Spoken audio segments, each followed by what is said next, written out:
So hello everyone, কী অবস্থা সবার?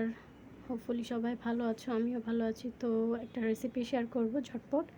এই তো এখানে হচ্ছে পোলাওয়ের চাল 80% হচ্ছে তোমার সেদ্ধ করে নিয়েছিলাম। দেন হচ্ছে কড়াইয়ে কিছুটা তেল দিয়ে নিয়েছি। দেন হচ্ছে পেঁয়াজ মরিচটা হচ্ছে দিয়ে দিব। দেন ভালোভাবে একটু ভেজে নেব। ভালোভাবে ভেজে নেওয়ার পর এর মধ্যে হচ্ছে গাজর কুচিটা দিয়ে নেব।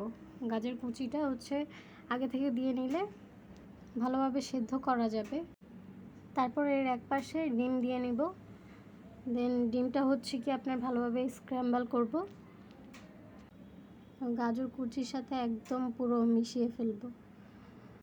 তারপর সুন্দরভাবে ভাজা হয়ে গেলে এর মধ্যে অ্যাড করে দিব সয়া সস।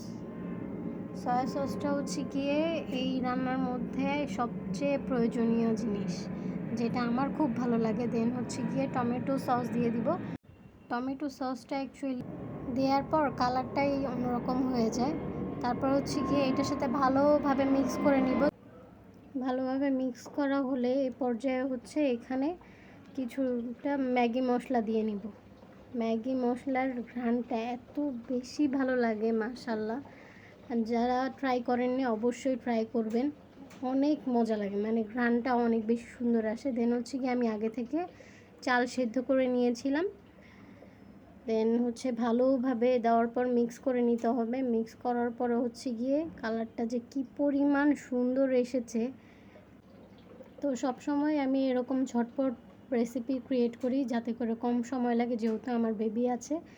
তো জাস্ট দেখুন, এটা ওর জন্য অনেক বেশি স্বাস্থ্যসম্মত, প্লাস হচ্ছে গিয়ে কম মশলায় তৈরি। তো ঝটপট রেসিপি হিসেবে আমি সবাইকে এই টাইপের রেসিপি সাজেস্ট করি। তো জাস্ট কালারটা দেখুন।